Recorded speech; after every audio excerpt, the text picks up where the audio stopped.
My best friend and I didn't know it at the time, but that look in his eye, I thought nothing of at the time, was him debating on whether or not he needed to take us out as well. I'm Black Veil. Please consider subscribing, and let's get right into my story time.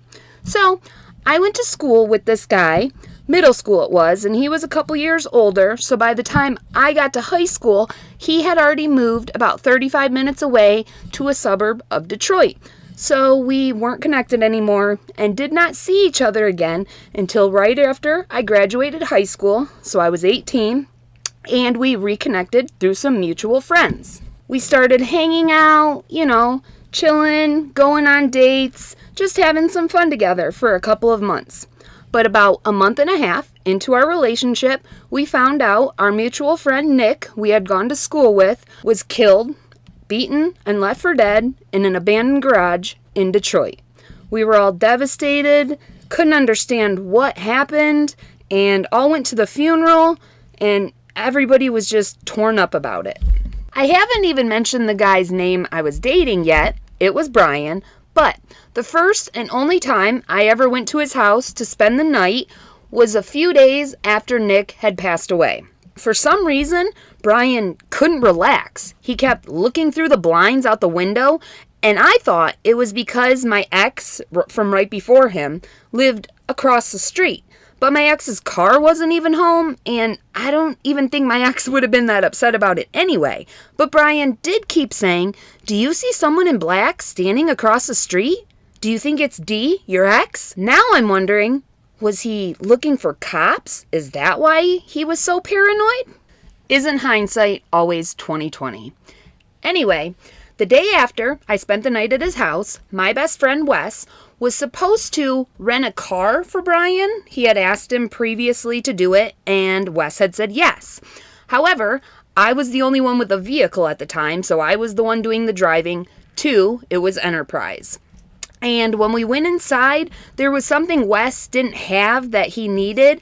I want to say it was something like a paycheck stub. This was many years ago, so things are different now. But I ended up having to rent the car for him. He paid, and even paid extra for insurance and everything. So after we rented the car, and we took the car back to his house and dropped it off, and then he stayed with us, my best friend and I, in my car. We were driving around, hanging out for a little while, and we pulled into a gas station to get gas. Now, I was letting Brian drive my car because, you let guys drive sometimes. So, being the gentleman I thought he was, Brian got out to go pay for the gas and pump the gas. And my best friend Wes was in the back seat. I was in the passenger seat. And my friend Ashley happened to call right at that time. And she says to me, "You'll never guess what." I said, "What, Ashley?" She said, "Do you know who the last person to see Nick was before he died?" I said, "I don't know." "Who?" She said, "Brian." By this time, Brian was climbing back into the car, getting ready to start it up so we could take off, and I directly looked over at him and said, "Oh, so you were the last person with Nick before he got killed?" And this is what I was talking about at the beginning. The look in his eyes that my best friend and I didn't notice at the time or really think too much of, but, again, hindsight is 20/20. It was definitely going through his mind, "Oh shit, they know too much. What am I gonna do?"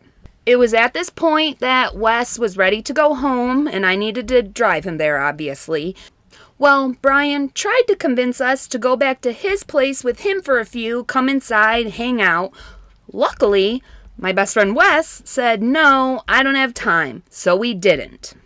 I do wonder now if he had something nefarious in mind. I can't say for sure, but I am glad we did not go into his house. Now, the car I rented for him, it was for a week, and strangely enough, this was the first week in the couple of months we had been hanging out that I barely heard from him, and it wasn't until the day the car was due back that I started blowing his phone up. I didn't understand if something happened to him, or if he was trying to, screw me over with the car, or what was going on.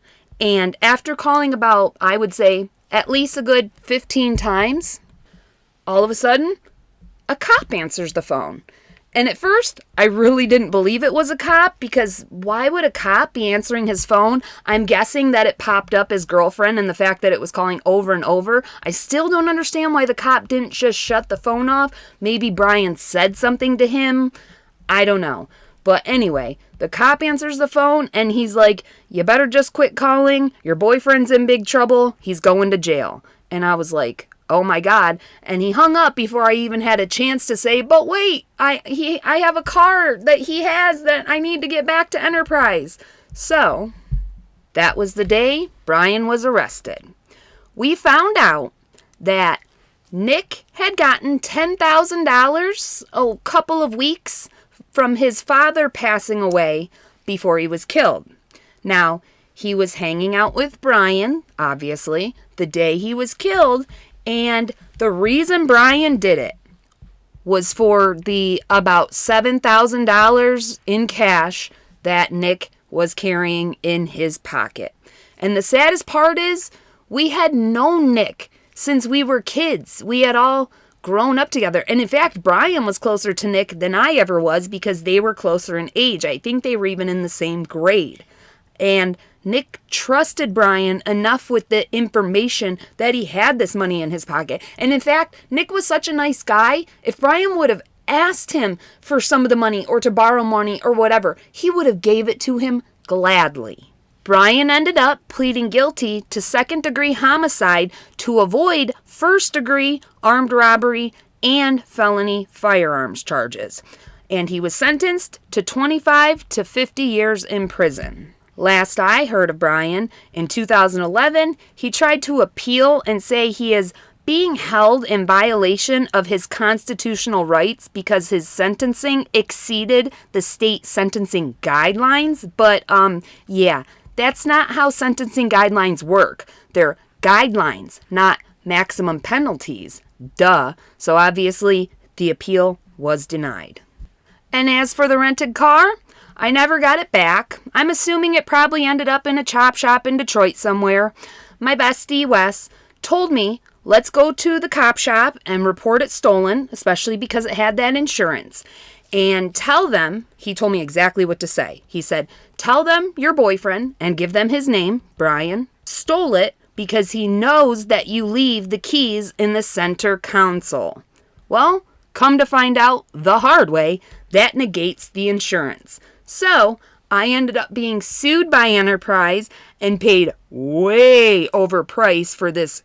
I mean, the car was decent, but I ended up paying like $8,500 for this used car that was probably not worth more than I don't know, $3,000 or so. So anyway, just wanted to share my story with you. This is really the first time I've talked about this in a really long time, besides with close friends who actually know the whole situation. And I had never really thought about it before, but I could maybe write to Brian if y'all would be interested in that. I'm not really sure what he could have to say. He can't deny he did it because he pled guilty, and he can't deny why he did it because we all know it was a robbery. But who knows? Maybe he could inform me of where that gosh dang car ended up and have his mama pay me back the $8,500. Honestly, I'm just kidding. I'm Black Veil. Thanks for watching this video. Please like and subscribe if you would like to see more story times and similar content coming your way soon.